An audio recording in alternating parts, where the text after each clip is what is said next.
مسلمانوں پر قرآن کا اگلا حق یہ ہے کہ اس پر عمل کریں، اسے اپنی زندگی کے لیے رہنما بنائیں، اور حقیقت تو یہ ہے کہ قرآن کو پڑھنا اور سمجھنا تبھی مفید ہوگا جب اس پر عمل بھی کیا جائے۔ قرآن تو لوگوں کے لیے ہدی للناس ہے، یعنی تمام لوگوں کے لیے رہنمائی۔ اس میں ہمارے لیے ہر معاملے کے لیے ہدایت موجود ہے۔ قرآن ہمیں بتاتا ہے کہ ہمیں کن باتوں پر عمل کرنا چاہیے اور کن کاموں سے بچنا چاہیے۔ اس میں انفرادی احکام بھی ہیں اور اجتماعی قوانین بھی، اور اللہ تعالیٰ نے یہ تفصیلی ہدایت اس لیے ہمیں عطا کی کہ ہم ان کے مطابق زندگی گزاریں۔ اگر ہم اللہ تعالیٰ کے قانون اور اس کی شریعت کو نافذ نہیں کرتے تو یہ بڑے ہی ناشکری کی بات ہے۔ قرآن پاک میں سورۃ المائدہ میں ارشاد ہوا وَمَن لَّمْ يَحْكُم بِمَا أَنزَلَ اللَّهُ فَأُولَٰئِكَ هُمُ الْكَافِرُونَ، یعنی جو لوگ اللہ کے نازل کیے ہوئے قرآن کے مطابق فیصلہ نہیں کرتے وہی تو کافر ہیں۔ اس بات کو نبی صلی اللہ علیہ وسلم نے ایک اور انداز سے بھی واضح فرمایا کہ آپ صلی اللہ علیہ وآلہ وسلم کا ارشاد ہے کہ جس شخص نے کسی ایسی چیز کو اپنے لیے جائز ٹھہرا لیا جسے قرآن نے حرام قرار دیا تو ایسا شخص قرآن پر ایمان نہیں رکھتا۔ اور ہمارے لیے بڑی ہی چونکا دینے والی بات ہے کہ اگر کوئی شخص ایسا کام کرتا ہے جسے قرآن نے حرام قرار دیا تو ایسے شخص کے بارے میں نبی صلی اللہ علیہ وسلم یہ فرما رہے ہیں کہ وہ مومن نہیں۔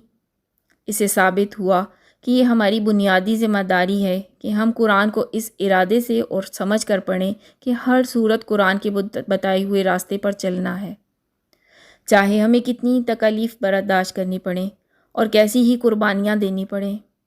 اس کے بغیر قرآن پر عمل کا حق ادا نہیں ہو سکتا۔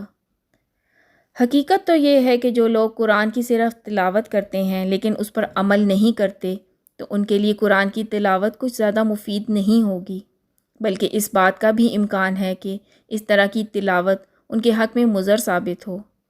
امام غزالی رحمہ اللہ اپنی کتاب احیاء العلوم میں لکھتے ہیں کہ قرآن کے بعض پڑھنے والے جنہیں سوائے لعنت کے کچھ حاصل نہیں ہوتا، اس لیے کہ جب وہ قرآن میں یہ پڑھتے ہیں کہ لعنت اللہ علی الکاذبین، یعنی جھوٹوں پر اللہ کی لعنت ہے، اور اگر وہ خود جھوٹ بولتے ہیں تو یہ خود لعنت اپنے اوپر ہی ہے۔ اسی طرح کم تولنا، تھوڑا ناپنا، پیٹھ پیچھے برائی کرنا اور تانے دینے والے قرآن حکیم کو پڑھتے ہوئے خود قرآن حکیم کی دردناک سزاؤں کے مستحق ٹھہرتے ہیں۔ آج پوری دنیا میں مسلمانوں کی ذلت اور رسوائی کا سبب یہی ہے کہ ہم نے قرآن کو ترک کر دیا۔ ہم قرآن حکیم کے بعض احکامات پر تو عمل کرتے ہیں لیکن اکثر احکامات کی خلاف ورزی کرتے ہیں، بلکہ قرآن سے ہماری لاپرواہی کا یہ عالم کہ ہم جانتے ہیں بھی یہ کوشش نہیں کرتے کہ قرآن میں ہمیں کیا ہدایات اور احکامات دیے گئے ہیں۔ علامہ اقبال نے آج سے نصف صدی قبل ہی اس بات کی نشاندہی کر دی تھی، وہ زمانے میں معزز تھے مسلمان ہو کر، وہ زمانے میں معزز تھے مسلمان ہو کر، اور تم خوار ہوئے تارک قرآن ہو کر۔